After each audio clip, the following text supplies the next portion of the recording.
Pacific Northwest, Sasquatch Shadows presents Something Cryptid This Way Comes.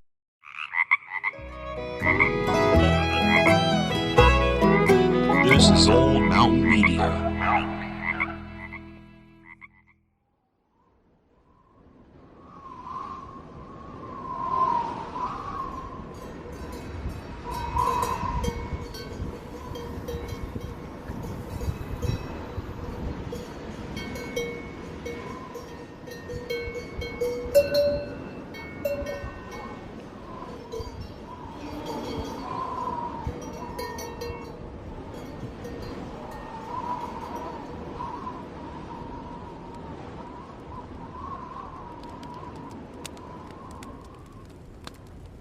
It's late October 1984, and nearly sundown.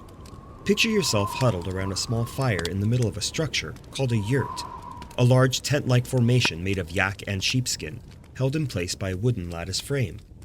Your yurt sits in the middle of a barren field of grass and stone, surrounded by jagged mountains bathed in white and gray snow. Occasionally, the faint sound of an avalanche from the far distance fills the air, echoing on the wind and sending shivers down your spine. The air is cold. The wind bites at your face.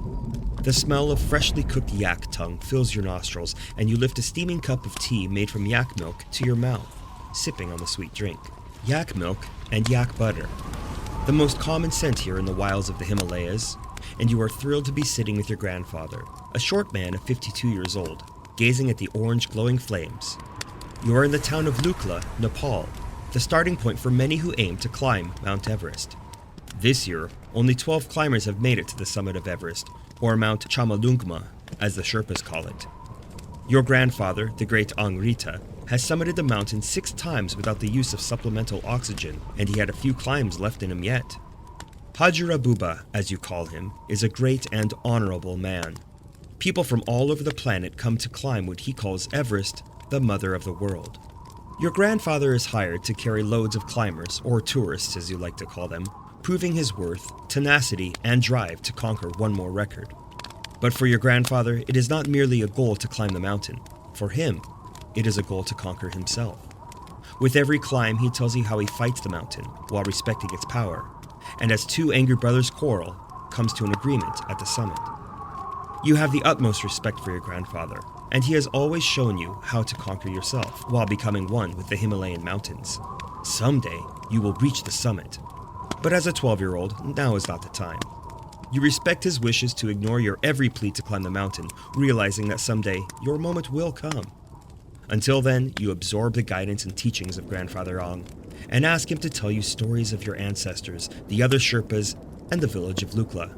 You're fascinated with the unknown of your small town and its surroundings. What happens in and about these mysterious mountains has always intrigued you. Stories and legends of a wild man that lives near here come to your mind, and as often as you can, you strive to learn more and more, hoping that someday you might actually see a Yeti of your own. Hajira Buba, tell me about the Yeti. Father says it's not real, but do you think they're real? You do, don't you? Oh, my brave Ganesh. I knew when your father picked that name for you, it would be the perfect name, and you are living up to its meaning. Endless. Your questions never seem to stop about the Yeti, but I will answer them. I will tell you the story again of how the Yeti came to be. You love these stories. Your grandfather often tells you of the Yeti whenever you accompany him on a sheep-herding adventure, or are helping him sort through the bags of tourist climbing gear that is often overpacked by those that pay him to be their guide. He takes a deep breath, says a silent prayer, raises his hands up to the roof of the yurt, and speaks in a low grumble you can barely hear. But you know what he is saying. It is the prayers he offers that you have learned yourself. He lowers his hands, places them on his knees, and opens his eyes again, staring deep into the brilliant flame that dances slowly in the darkness.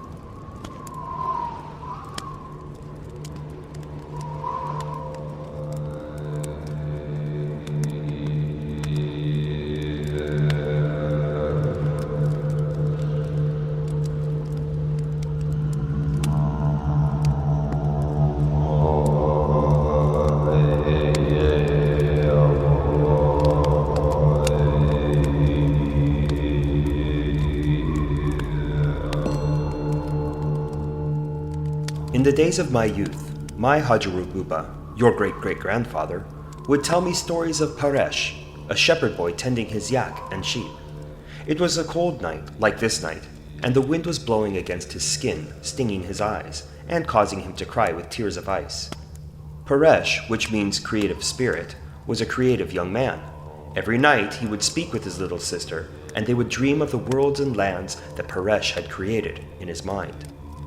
One cold day, Paresh was tending his flock. He said his morning prayers, drank his tea, and walked a great distance to find the sheep. Every morning his job was to count the sheep, making sure that one had not run off. The yak roamed more freely, and Paresh would sometimes lose track of them, but they would come back. On this morning, as Paresh was counting his sheep, he noticed one missing. There should have been 22 sheep, but he counted only 21. As he walked away from his flock, he noticed something strange. 2 of the sheep were covered in dark red, as if blood had been thrown across their backs. The 2 sheep were standing close to each other. They looked scared. Paresh stroked the noses of the sheep, and they soon stopped their shaking. He knew that something bad had happened, and as he tasted a bit of the blood from one of the sheep's woolen coat, he knew that the missing sheep had been killed. But there was no sign of a dead sheep anywhere. Paresh decided to hunt for the missing sheep. He made sure his flock was all together and made his way to the large rocks that surrounded the barren fields of dead grass. He walked all night long, worried that his sheep was missing and he would never find it. As he made his way through the rocks and crevices of the surrounding cliffs, he heard a sound, much like the sound of rocks being hit together. The sound was steady and almost like a drumming pattern.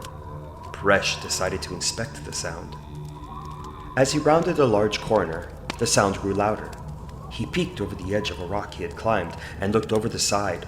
Below him, he saw something that amazed him. There, in between 2 flat edges of stone and in a crevice, sat a man who was covered in hair. The hair was a combination of white, the color of snow, and gray, the color of ash. Paresh thought it must be a thick woolen cloak to keep him warm, but upon further inspection, he saw that the hair, the fur, was part of the man's body. It sat hunched over 2 rocks, banging them together in a steady rhythm. Paresh had never seen or even heard of a creature such as this. He knew it was no man, but was not prepared to confront the creature. As if someone was blowing wind into the creature's lungs, it started to grow. Just the size of a smaller man, the creature rocked back and forth, banging the rocks together. It grew right before Paresh's eyes. It was wondrous to behold. The creature was getting larger and larger. The sun was still rising, and as it climbed into the sky, so did the creature's size stretch. Paresh began to feel lightheaded. He thought this must be some sort of magic.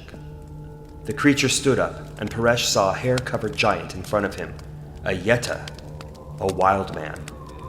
Its arms hung to its knees, and its face was covered in hard gray skin.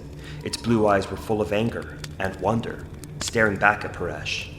And at that moment, Paresh fell into unconsciousness. When he woke later that day, the creature was gone. As he looked back down at the place where the Yeti had sat, he saw the body of his missing sheep, opened up by something sharp and half consumed. He knew the Yeti had eaten his quarry. Later, when Paresh was much older, he joined other Sherpas who would climb the mountains in search of food for the village people. Whenever they would go out, they would have rocks thrown at them. The Sherpas grew annoyed and decided to get revenge on whatever was throwing the rocks. They knew it was most likely the Yeti, as Paresh's story had spread through the village. No one had doubted Paresh, but they were also not sure if the creature could survive in this frozen land. The Sherpas planned to drink fermented goat's milk, becoming drunk with joy, and pretend to start a fight amongst themselves. They thought this might attract a group of Yetis. They hoped the Yeti would also begin to fight in their own group, finally destroying one another. They knew they could then kill the last wild man.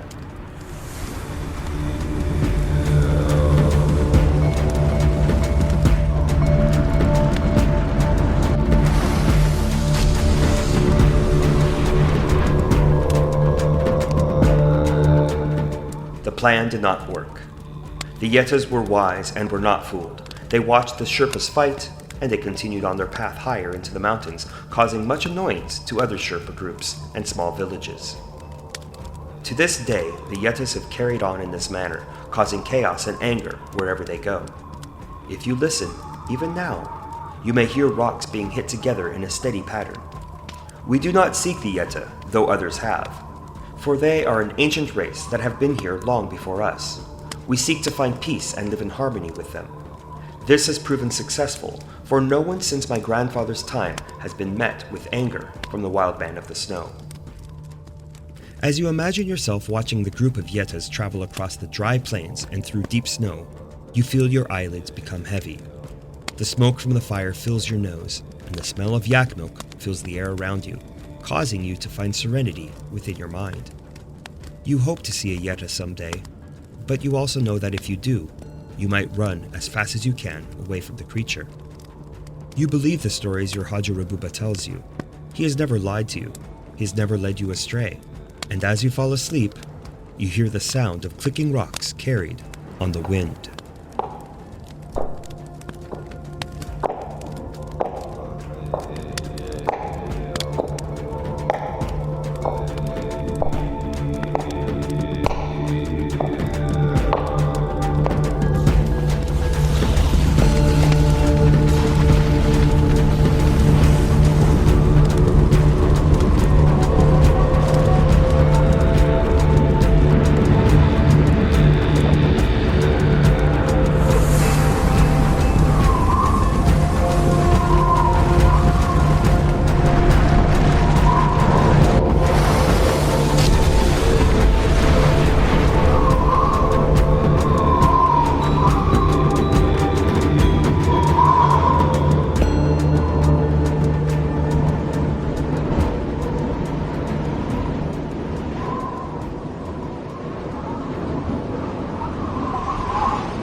Pacific Northwest Sasquatch Shadows presents Something Cryptid. This Way Comes.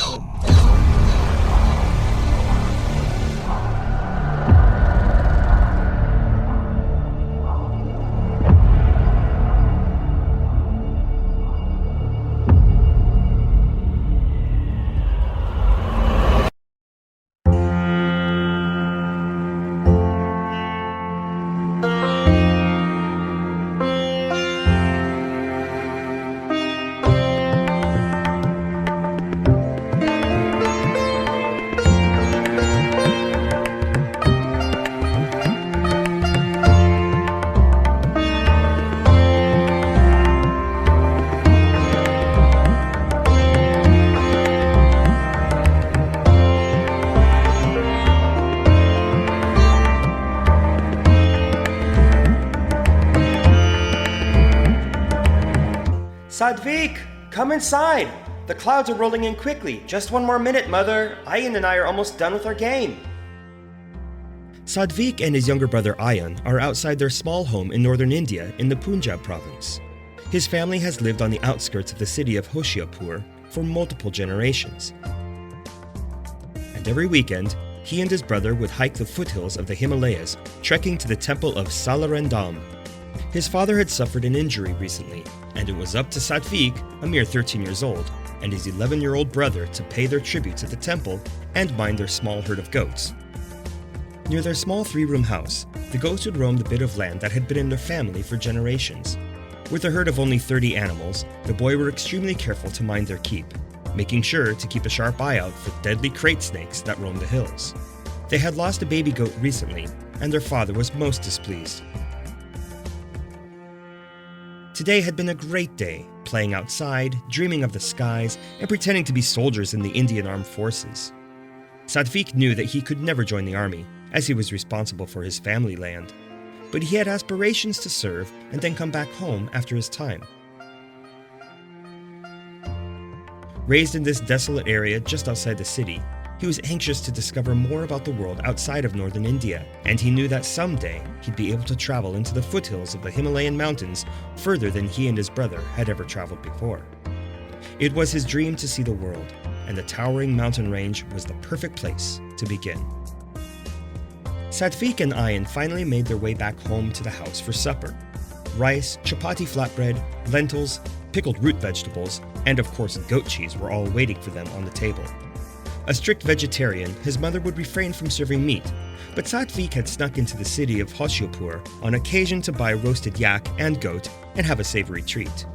He always felt it odd that his family raised goats and yet did not eat the meat. But he also felt that the goats were his extended family, and so he made sure to drink as much goat milk as possible in a sort of thank you in order to show his gratitude for the animals. His mother would make cheese from the milk, and the boys would travel into town to sell the sweet food to the local city dwellers. Saatvik, did you count the goats tonight? Saatvik's father sat on the floor at the table in the traditional cross-legged style akin to the yoga position of Sukhasana, holding a glass of water. No, father, I've forgotten again. I'm sorry. Saatvik, that is the second time this week. You must count the goats. You know what lives in these hills. Saatvik had often heard stories of the wild bear that lived in the hills, but he had never seen one. There was a rumor throughout the families that lived on the border of Hoshiopur that something besides a bear resided in the mountains. A wild beast that walked on two legs, snatched animals from the herds that roamed the hills, and threatened to steal children in the night. Saatvik's father had often said these stories were ridiculous and not worth believing, but he seemed nervous whenever the topic came up, as if he had seen something he could not explain from his past. Bears, he would often say. Bears of the hills. There is no walking beast. Never you mind the stories of the crazy villagers. But Saatvik knew his father was not telling the full truth. May I finish eating first? Of course, Saatvik. Finish your meal, and then you and Ayan may go count the goats. Saatvik's mother was always kind to the boys. She spoke with patience and love in every word. Neighbors would often come to their house as she offered a meal to anyone who would ask. They had little to live on, but that never stopped her generosity. After their meal, Saatvik and Ayan exited the house. The sun had dipped below the hills to the east, and the skies were a deep purple and midnight blue, with stars scattered across the ceiling of the heavens above. A slight breeze was on the air, and the sound of crickets echoed off the small knolls and hills near their house. All right, let's get this over with. Saatvik started to count. 1, 2, 3. Come on, Ayan. You have to count 2. Start over there. I'll count these. Saatvik made his way to the right of the herd near the small fence that surrounded their keep. He started to count again as soon as he saw Ayan begin his half of the task. 1, 2, 3, 4. Hey, Gita is missing! Ayan yelled out to Saatvik. Gita was a tiny little goat, no more than the length of Saatvik's arm. It was their favorite goat and was treated as a member of the family, such as a dog is welcomed into many homes. Are you sure? Did you count correctly? Yes, I counted correctly. I promise. Okay, well, we need to go find her. The boys grabbed their prodding rods. Saatvik snuck a piece of cheese from the storage near the house entrance, and they set out, ready to find Gita. There was a spot the goats would travel to on their own, had they the chance. That was a favorite grazing spot. About 2 miles into the rising hills, Saatvik and Ayan decided to hike in that direction. They figured the lost goat would have made her way to eat and graze. It was one of their most treasured places, and Saatvik would often hike there alone to spend time in nature, away from anyone. The sun was now completely down, and the only light guiding the boys were the shining stars above. The moon was low on the western horizon, casting long shadows on the ground stretching 5 times longer than the shapes it shone upon. The scene was haunting, jagged rocks lining the path, wild bushes and shrubs reaching in the boys' direction, threatening to grab them at every turn.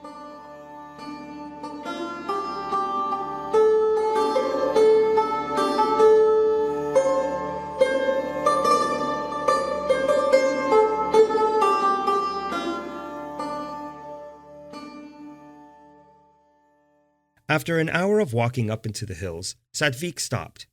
He had heard a sound that was both frightening and different than any sound he had ever heard. It sounded like an old man mumbling nonsense words, but intertwined with a gurgling sound and heavy breathing. The sound came from his left side, behind a large boulder, and shivers crept down his spine.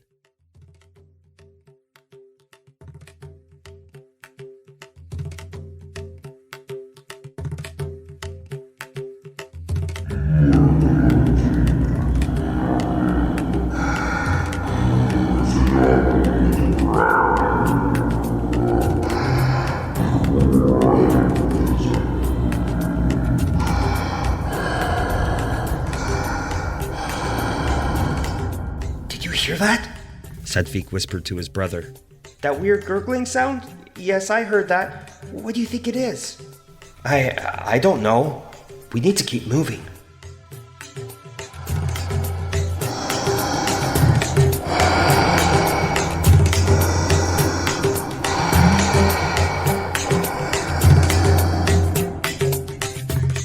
The boys picked up their pace. They finally made it to the grazing area and started calling out for Gita. Gita! Here, Gita! Come here! Where are you? Gita? Is that you? Gita! There was no sign of their favorite goat. Normally the animal would respond to them with a bleating sound. But to their disappointment, they heard nothing. Then, the odd sound of something they could not explain was back.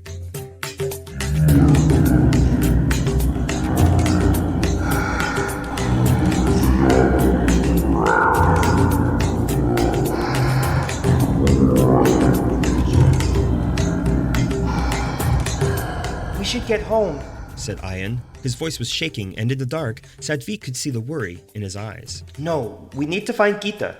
Father will be most upset.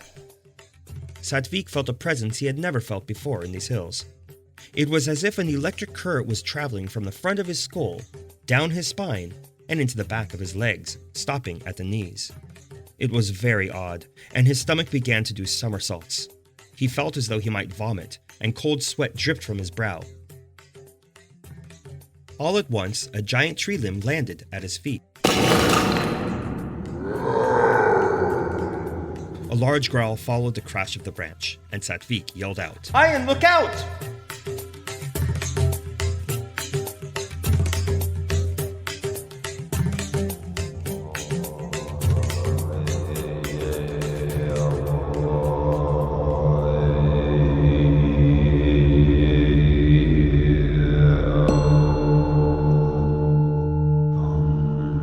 Standing not 5 meters from the boys, a giant man was illuminated from the low moonshine coming from the west. It was at least 8 feet tall and had light gray and brown hair covering its body. In the moonlight, Saatvik could make out the details of its face. Angry eyes, glowing crystal blue, stared them down. A scowl caused its forehead to crease in a number of lines, casting shadows downward towards its unusually prominent forehead. The mouth was open in a huffing position, steam exiting with every heave of its chest. The teeth were covered in fresh blood, and crimson liquid was dripping down its chin, falling on its bare chest. The smell of it brought haunting memories back to Saatvik of saying goodbye to his dying grandfather. It was hard to explain, but the creature smelled old and of death.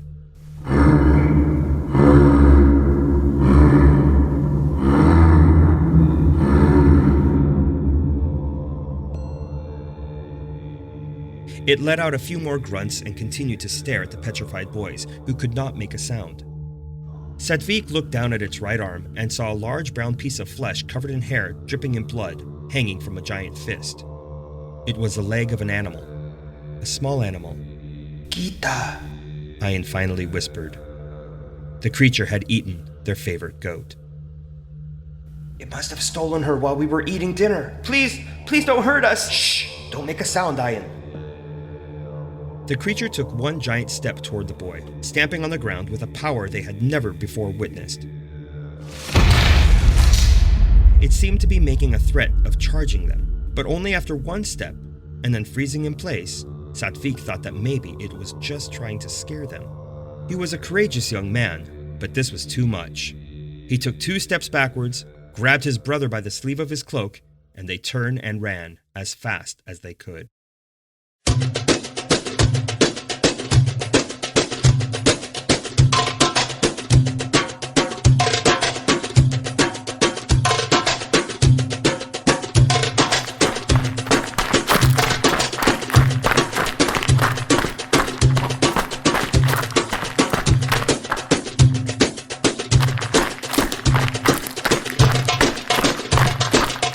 Keep running, Ayan. Don't look back. Go!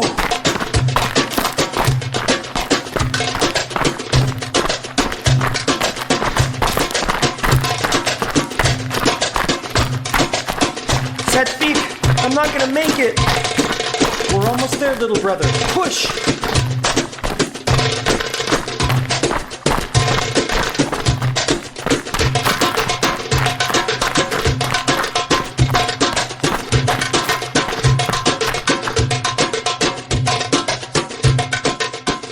Saatvik turned to see if they were being followed. Nothing. No creature in sight. No smell on the air. No bleating of a horrified goat being torn to pieces. Finally, the boys made it back to the house. Ayan, we can't tell Father what we saw. He won't believe us. He'll think we're crazy. Okay. Ayan's face was covered in sweat and dirt. The boys had made it safely away from whatever the creature was that they had seen. Saatvik finally caught his breath, and he knew one thing was for sure. The stories were true, and there was a beast in the hills. The Yeti was real.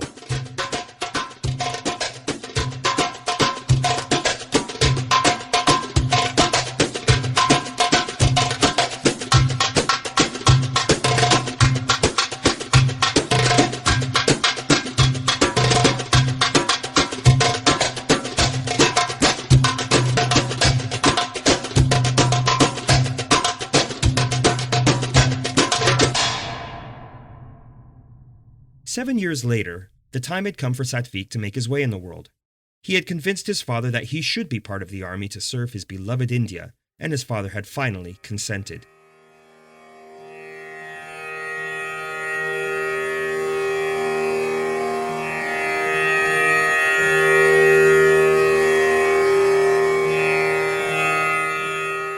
He became a member of the mountain regiment, stationed near Mount Makalu, just 12 miles south of Mount Everest. He had not told anyone of his experience with Ayan, as he was sure people would think him crazy.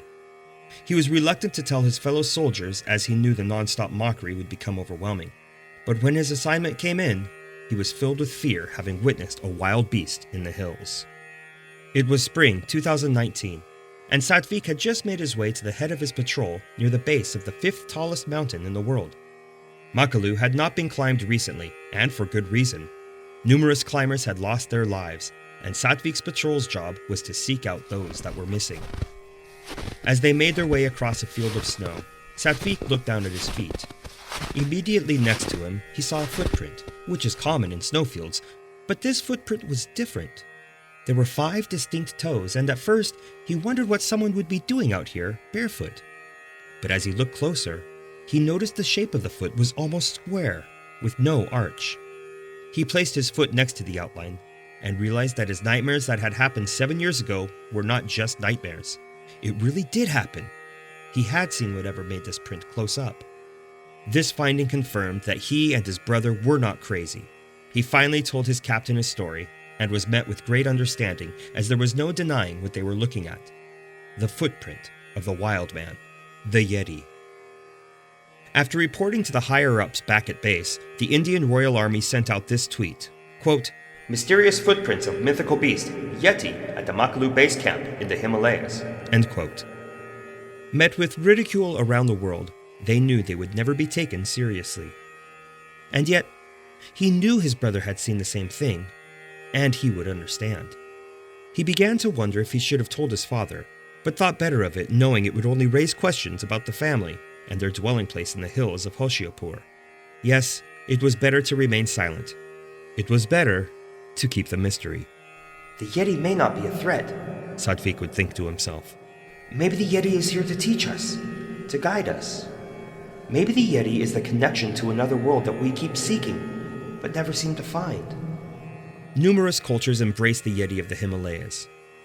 It is seen as a creature of ominous power and great wisdom. Does the Yeti exist? Who knows? But for Saatvik and his brother Ayan, the Yeti is a symbol of secrecy and strength, and forever will be in their minds.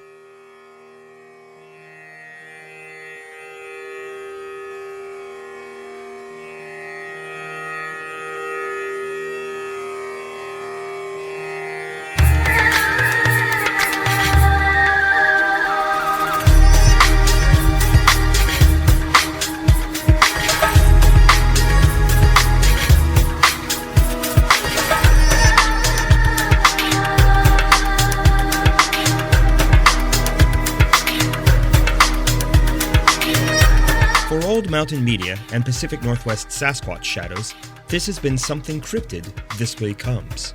I'm Russ, your host, writer, producer, and sound engineer. If you like the show, please leave a 5-star rating and a review, and be sure to share this podcast with your friends, family, co-workers, fellow cryptid hunters, and anyone else that comes to mind. Dialogue used in this episode is not necessarily accurate, but is based on extensive research.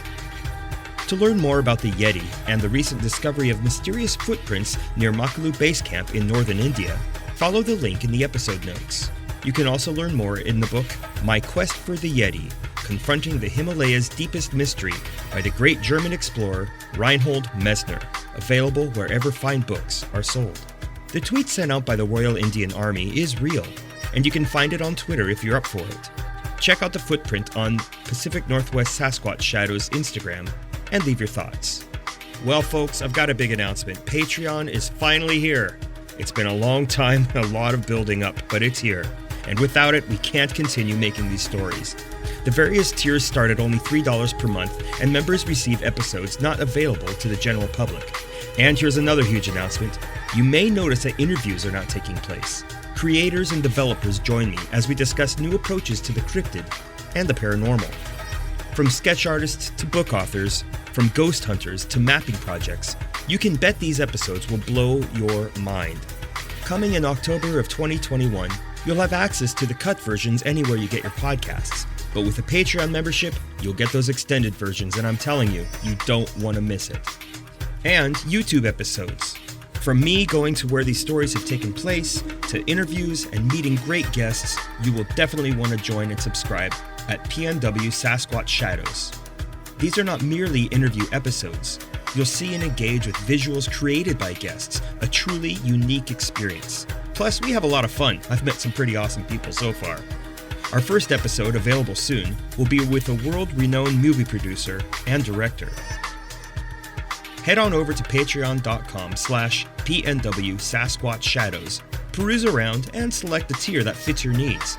The benefits are many and never-ending. The link is also in our Instagram profile at PNW Sasquatch Shadows. And don't forget, Legends and Tales of the Pacific Northwest is about to launch. Everything your high school history teacher should have taught you, but didn't. Thanks for listening to Something Cryptid This Way Comes. And if you find yourself in the mountains of the Himalayas, as I once have, remember that peace is something we find within ourselves. Even when confronted by the Yeti, perhaps he's just looking for eternal peace himself. Or perhaps just a snack from some of the local herd of goats. I've had goat. It's not so bad. Just add some cumin and curry.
Something Cryptid This Way Comes is a production of Old Mountain Media. Visit us on Instagram at PNW Sasquatch Shadows and Facebook at Old Mountain Media. Something Cryptid This Way Comes.